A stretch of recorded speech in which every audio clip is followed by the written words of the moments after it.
Good morning, students. Today we will discuss about our next topic, which is a ovum. Ovum is a female gamete which is haploid in number. So last lecture में हमने discuss किया था gametes के बारे में. Structure of gametes का हम discuss कर रहे थे, जिसमें दो स्ट्रक्चर थे. एक था स्पर्मेटोजोन और सेकंड वन जो है वो है ओवम. स्पर्मेटोजोन जो है वो मेल गैमीट है और जो ओवम है वो है female gamete. Ovum as well as spermatozoa दोनों ही क्या है, haploid in number, that means n in number.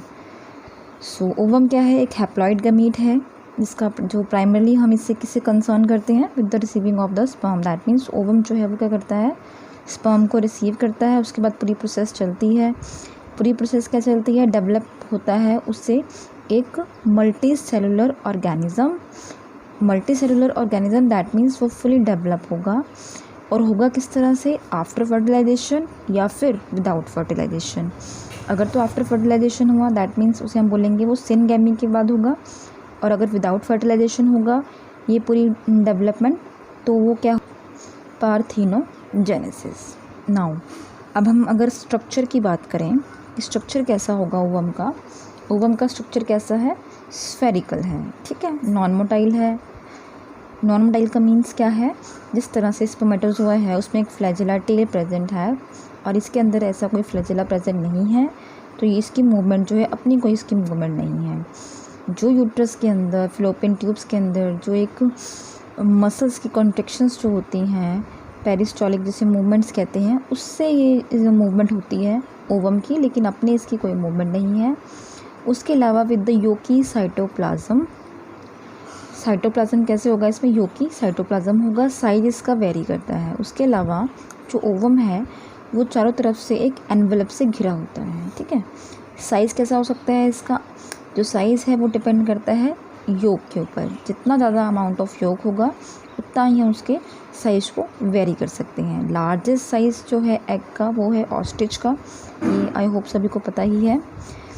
अगर हम मैमल्स की बात करें तो मैमल्स में जो एग होता है that means including as microlecithal egg.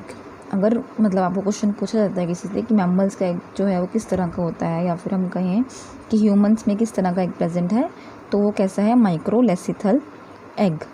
Micro means कि इसमें कम अमाउंट ऑफ योग जो है वो प्रेजेंट है, और लार्ज अमाउंट ऑफ साइटोप्लाज्म जो है वो प्रेजेंट है, और कम अमाउंट जो है वो योग का प्रेजेंट है. अगर अब हम बात करें साइटोप्लाज्म की, तो साइटोप्लाज्म क्या है, दो तरह का होता है साइटोप्लाज्म. एक होता है एक्सोप्लाज्म और एक होता है एंडोप्लाज्म. बच्चे, एक्सोप्लाज्म को हम एग कॉर्टेक्स भी बोलते हैं और एंडोप्लाज्म को हम ooप्लाज्म भी बोलते हैं. एक्सोप्लाज्म जो होता है उसका साइज कम होता है और एंडो जो होता है वो ज़्यादा अमाउंट में प्रेजेंट होता है.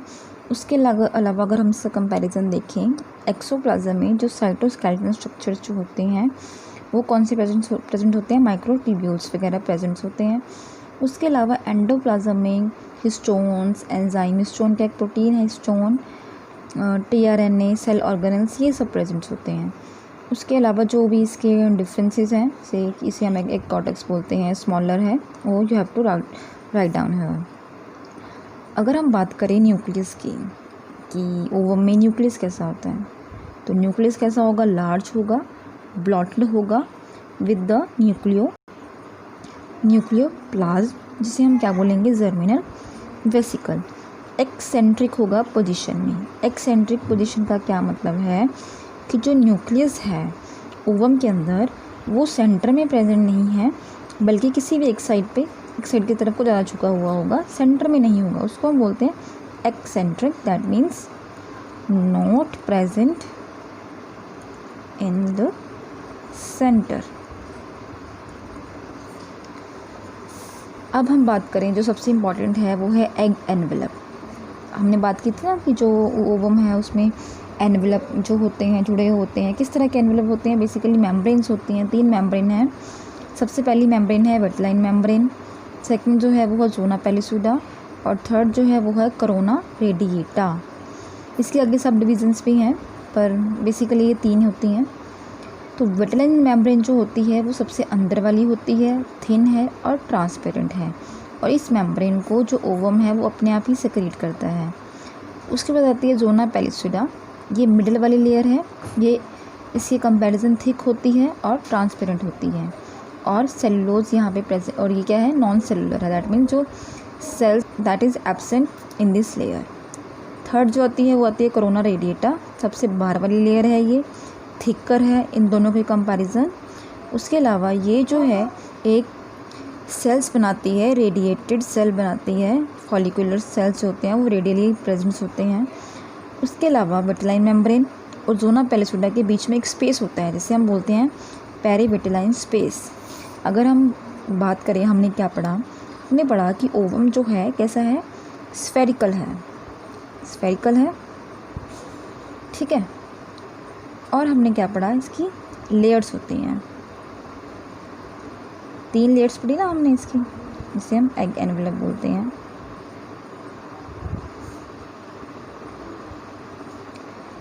उसके बाद हमने पढ़ा कि जो न्यूक्लियस है इसका, that is not a eccentric in position, that means ये सेंटर में नहीं है, सेंटर से थोड़ा अप या ज़्यादा है। न्यूक्लियस के अंदर न्यूक्लियोलस जो है वो प्रेजेंट है। फिर हमने क्या पढ़ा कि एक इसके अंदर होती है विटेलाइन मेम्ब्रेन और एक zona, that is zona pellucida. Zona pellucida क्या है, मिडल वाली लेयर है, as well as zona pellucida is a middle layer. और सबसे अंदर वाली लेयर क्या होती है, जिसे हम बोलते हैं विटेलाइन मेम्ब्रेन और प्लाज्मा मेम्ब्रेन भी बोल सकते हैं। और इन दोनों लेयर्स के बीच में जो स्पेस प्रेजेंट है, this one, that one is a perivitelline space. Okay students, और इसके बीच में ये सारा साइटोप्लाज्म जो है वो प्रेजेंट होता है। तो that one is a first layer, that one is a second layer, और थर्ड लेयर क्या है, जो ये होती है आउटर साइड पे present.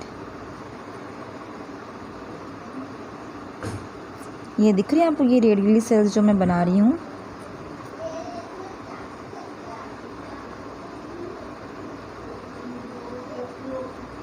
That one is a radially cells, जिसे हम बोलते हैं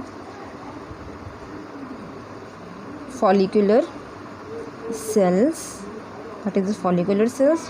और this layer is a third one, जिसे हम क्या बोलते हैं, corona radiata. Okay students, that one is the nucleus and this one is the nucleolus. और इसके अंदर जो भी हिस्टोन्स हैं, प्रोटीन्स हैं, टीआरएनए हैं, वो सब इसके अंदर प्रेजेंट होगा। और यहाँ पे भी पूरा साइटोप्लाज्म प्रेजेंट है। साइटोप्लाज्म आई होप अभी सभी को याद ही है कि 2 तरह का साइटोप्लाज्म है, exo as well as endoplasm.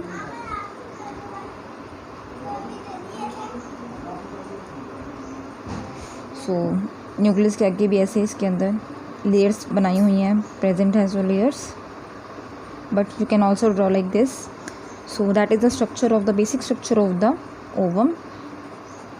3 layers आपने दिखानी है, इसके न्यूक्लियस की पोजीशन दिखानी है। अगर आप यहाँ पे न्यूक्लियस लिख रहे हो तो आप यहाँ पे लिख भी सकते हो साथ में कि nucleus is the eccentric in position, ठीक है।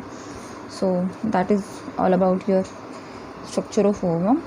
कल जो हम नेक्स्ट टॉपिक शुरू करेंगे which is I think menopause. तो आज आपने अपना ये डायग्राम जो है बेटा मैंने आपको समझाने के लिए इस तरह से ड्रॉ किया, आपने अच्छे से ड्रॉ करना है, बिल्कुल क्लियर ड्रॉ करना है, और इन दोनों के बीच के जो डिफरेंसेस हैं वो आपने लिखने हैं। सो that is all about the ovum.